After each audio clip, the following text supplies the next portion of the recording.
people crap. हाँ.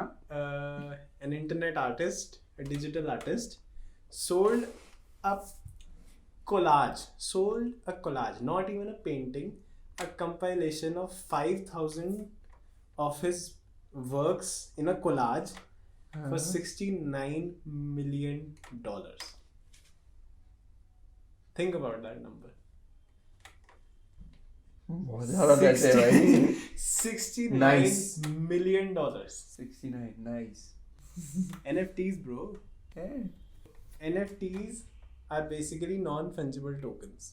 हाँ. Like Bitcoin और Ethereum जो है, हाँ. they are fungible tokens, हाँ. which means they are not unique. जैसे एक Bitcoin को तू दूसरे Bitcoin से distinguish नहीं कर सकता. अच्छा. They're the same thing. One Bitcoin. 10 का नोट मेरे पास भी, 10 का नोट तेरे पास हाँ, भी. बस उसपे सीरियल नंबर नहीं है. Exactly. हाँ. Now NFT हाँ. is non-fungible, which means कि वो unique है. अच्छा. So that is one and only in the world. अच्छा, उसके जैसे बिल्कुल नहीं है, जैसे हाँ. इंसान है. हाँ. So NFT is a piece of token, digital token, which is जैसे a piece of code which is unique. No one else owns it. हाँ. So NFTs में जो boom आया है, it is about that. Gaming world और collectibles world में especially ये rise up हुआ है हाँ. with blockchain वगैरह, and people are buying NFTs for like preposterous amount of money क्योंकि वो rare है.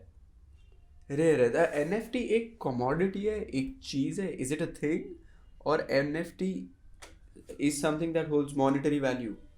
मतलब is a monetary value in itself. So this is how NFT works.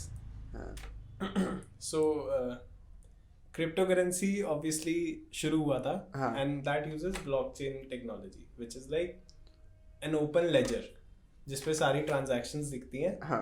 and everyone can see it, view it, हाँ जी. and cross check it. It's an open thing. Ethereum जब आया था तो उन्होंने Ethereum का ether तो निकाला ही, like Bitcoin.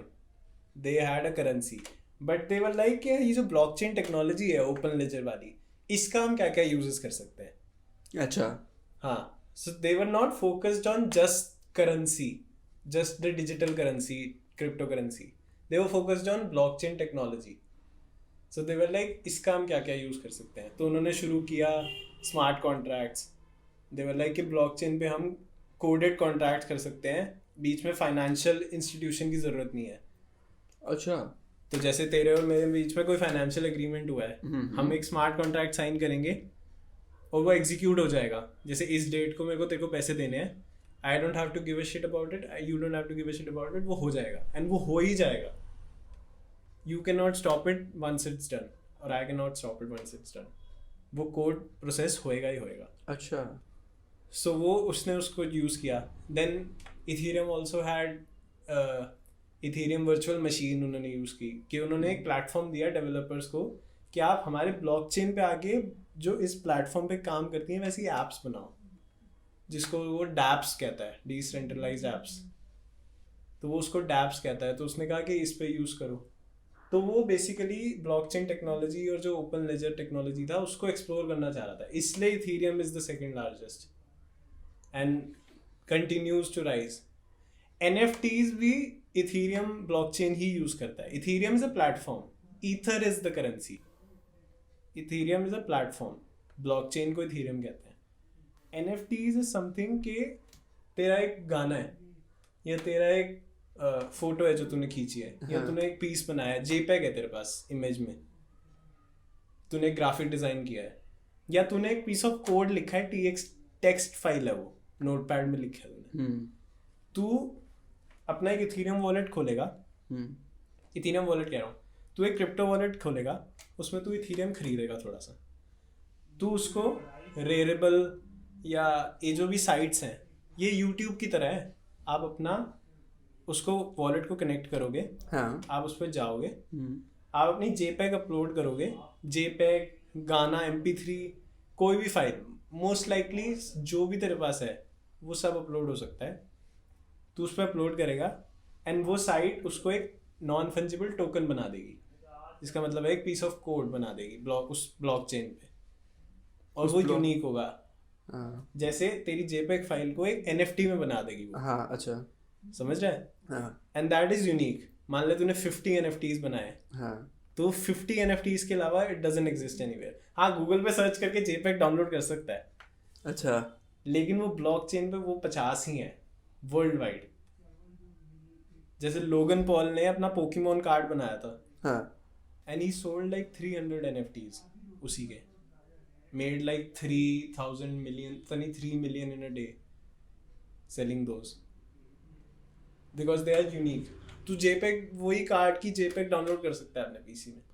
अगर मैंने जैसे लोगन बॉल ने कोई भी हो, जैसे मैंने एक एप्पल की फ़ोटो खींची और मैंने ऐसे ही अपलोड कर दी, ठीक है, वो पिक्चर मेरी है, मेरे पास है, मतलब JPEG है अपने लैपटॉप में, तो मैंने JPEG से वो डाउनलोड करी. फिर मैंने सोचा कि मैं क्या करता हूँ कि मैं इसको नॉन फंजिबल टोकन बना देता हूँ, NFT. तो मैं अपलोड करता हूँ, इथीरियम थोड़ा सा खरीदता हूँ, अपलोड करता हूँ, और वो एक NFT मुझे बना के दे देते हैं, एक पीस ऑफ कोड जो वर्ल्ड वाइड मतलब यूनिक है, वैसा दूसरा है ही नहीं.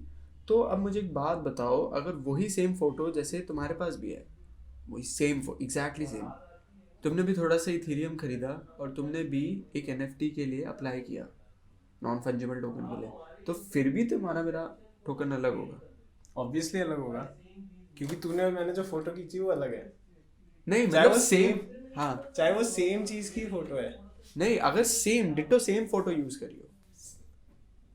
मेरे को knowledge नहीं है. अच्छा, हाँ, ये हो सकता है. क्या पता. आई थिंक डुप्लीकेशन और उसका कोई ना कोई मेजर होगा. राइट रेगुलेशन तो होगी उस पर, मतलब हाँ. मॉड ये होना चाहिए रेगुलेशन. ऑब्वियसली होगा. डुप्लीकेसी तभी तो नॉन फंजिबल टोकन यूनिक रहेगा हम सब में. आई एम श्योर कुछ होगा. ऑफ कोर्स होगा, वरना उनकी क्या होना चाहिए? Maybe you found a loophole. नहीं लूपहोल तो नहीं, ये काफ़ी सिंपल थॉट था, और मेरे को लगता है कि हाँ होगा कोई रेगुलेटरी टर्म. मेरा ब्रेन ब्रेक कर दिया. अब मैं क्या बोलूं. हाँ, so that guy made a collage out of all his works. Okay, मेरे को mention करना चाहिए कि वो 13 years से रोज कुछ ना कुछ पोस्ट कर रहा है. कहाँ पे? Instagram पे. अच्छा. So an overnight success नहीं is what you see. What you see and what you miss. 13 years से he has like 1.9 million followers on Instagram. वो 13 years से रोज कुछ पोस्ट कर रहा है, and finally he's got the reward. Like everybody is happy for the guy. No one hates him.